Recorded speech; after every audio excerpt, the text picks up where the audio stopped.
નમસ્કાર વિદ્યાર્થી મિત્રો, આજે આપણે બીજો પ્રશ્ન જોઈશું। કોઈ એક પ્રશ્નોત્તરીમાં સાચા જવાબ માટે ધન અંક આપવામાં આવે છે અને ખોટા જવાબ માટે ઋણ અંક આપવામાં આવે છે।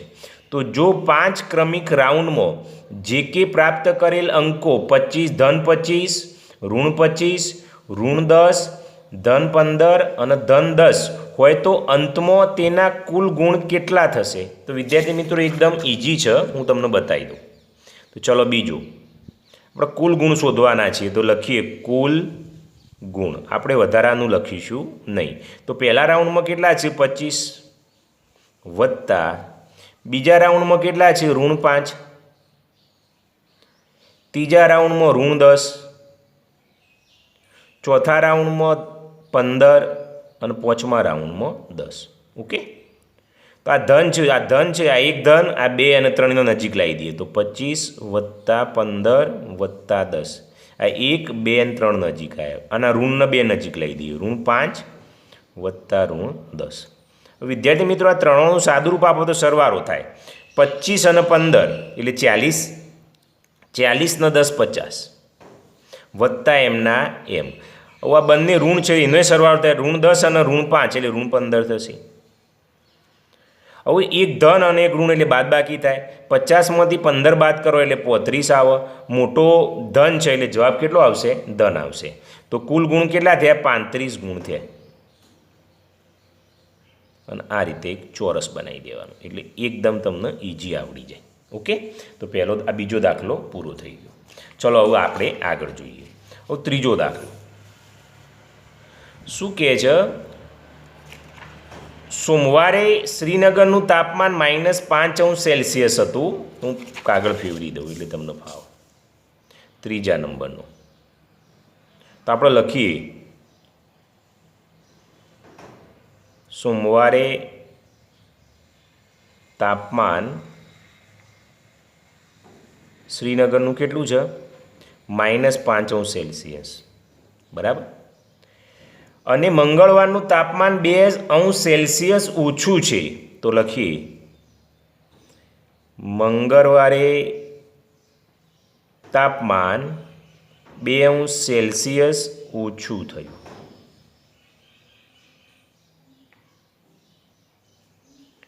તો મંગળવારે શ્રીનગરનું તાપમાન શું હતું? તો અહીં લખીએ મંગળવારે શ્રીનગરનું તાપમાન।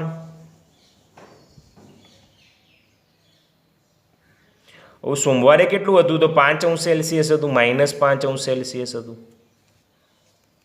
મંગળવારે ઓછું થયું તો ઓછા કરવા પડે, કેટલા? 2°C ઓછું થયું, તો -5 ઓછા -2, તો -5 ઓછા -2, તો -5 એમના એમ રાખીશું, ઓછાના વત્તા કરીશું, 2ની વિરોધી ઋણ 2 કરીશું, તો ઋણ 5 અને ઋણ 2 એટલે ઋણ 7°C। તો વિદ્યાર્થી મિત્રો એક જવાબ આવી ગયો આપણો। મંગળવારે શ્રીનગરનું તાપમાન શું હતું? તો -7°C। તો અહીં લખી દેવાનું મંગળવારે શ્રીનગરનું તાપમાન। ઓકે, તો એ અહીં બોક્સ બનાવી દઉં એટલે એક જવાબ તો તમને મળી ગયો। ચલો આ વાર્તા પૂરી। પછી શું કહે છે? બુધવારે તાપમાન 4°C વધી ગયું, તો અહીં લખીએ બુધવારે તાપમાન 4°C વધી ગયું। બુધવારે તાપમાન 4°C, તો આ દિવસે તાપમાન કેટલું હતું? તો અહીં લખીએ બુધવારનું તાપમાન બરાબર બુધવારનું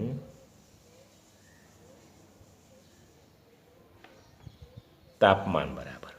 હવે વિદ્યાર્થી મિત્રો વધી ગયું એમ કહે છે, તો -7 તો હતા જ, વધી ગયું એટલે પ્લસ થઈ ગયું 4 વધી ગયું, તો -7 વત્તા 4 એટલે -3 આવશે, કારણ કે એક ઋણ છે અને એક ધન છે એટલે બાદબાકી થાય, મોટો 7 ઋણ છે એટલે ઋણ આવ્યો, તો ઋણ 3°C આવી ગયું। તો બુધવારનું તાપમાન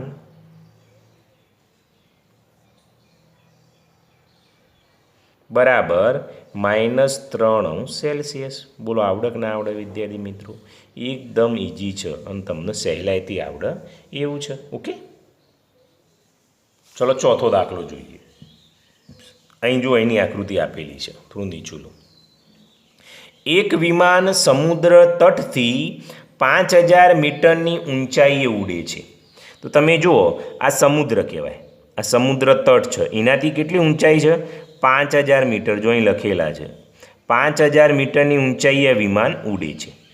કોઈએ ચોક્કસ બિંદુ પર આ વિમાન સમુદ્રની સપાટીથી 1200 મીટર નીચે તરતી સબમરીનની બરાબર ઉપર છે. તો જે આ દરિયો છે આયરોએ, એની નીચે જે તરે એને સબમરીન કહેવાય. તો આ સબમરીન છે વિદ્યાર્થી મિત્રો, સબમરીન. તમારે આકૃતિ દોરવાની નથી, આ તો હું તમને સમજાવું છું. તો આ કેટલું છે? 1200 મીટર છે. ઓકે, તો શું કહે છે? સબમરીન અને વિમાન વચ્ચેનું લંબ અંતર શું થશે? તો આ સબમરીન આ અને વિમાન વચ્ચેનું લંબ અંતર, એટલે આ અંતર કેટલું થશે? તો વિદ્યાર્થી મિત્રો ઇઝી છે, આ 500 છે આયરું અંતર. સોરી 500 કે 5000 છે, અને આ કેટલું છે? 1200 છે. તો 0 0 2 અને 5 ને 1 6, તો કેટલું આવ્યું વિદ્યાર્થી મિત્રો? 6200 મીટર આવ્યું. પણ આવું કરવાનું નથી, તમારું વ્યવસ્થિત લખવાનું છે. તો જવાબ તો 6200 મીટર આવ્યો, પણ મારે લખવાનું છે, એટલે હું લખી જાઉં, તમને સમજાવી દઉં કઈ રીતે લખાય. ચોથું, બરાબર. સબમરીન અને વિમાન વચ્ચેનું લંબ અંતર શું હશે?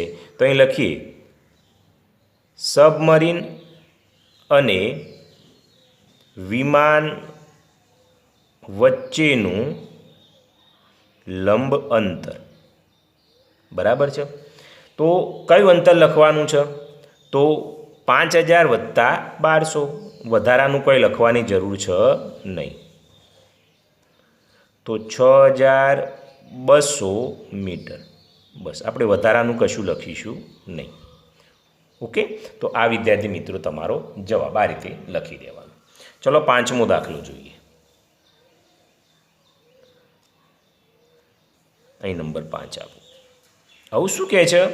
મોહન તેના બેંકના ખાતામાં ₹2000 જમા કરાવે છે અને બીજે દિવસે તેમાંથી 1642 ઉપાડેલ છે. જો ઉપાડેલ રકમને ઋણ પૂર્ણાંક વડે દર્શાવાય તો જમા કરાવેલ રકમને કઈ રીતે દર્શાવશો?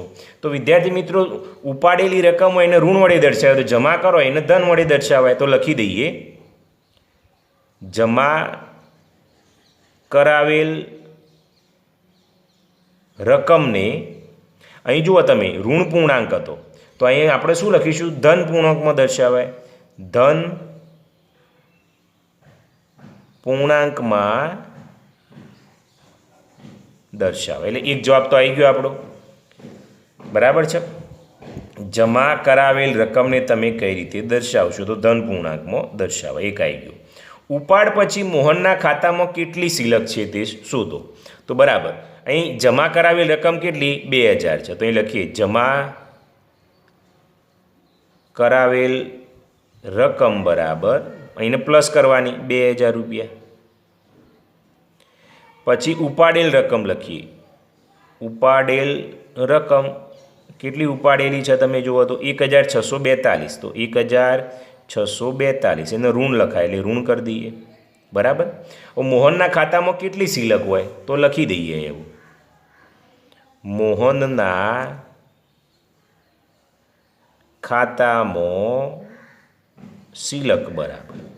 તો શું આવશે? 2000 ઓછા 1642. વિદ્યાર્થી મિત્રો, 2000 ઓછા 1642 તમારે રફ પેજમાં કરી દેવાના. હું અહીં કરું છું, બરાબર. 2000 ઓછા 1642. તો 1 9 9 10, 10માંથી 2 જાય એટલે 8, 9માંથી 4 જાય તો 5, 9માંથી 6 જાય તો 3 0. તો 358 રૂપિયા આવી. તો અહીં લખી દઈએ, 358 રૂપિયા. તો આ વિદ્યાર્થી મિત્રો શું થઈ ગયું? આપણો જવાબ થઈ ગયો. ઓકે, આ રીતે તમારે ગણવાનું છે.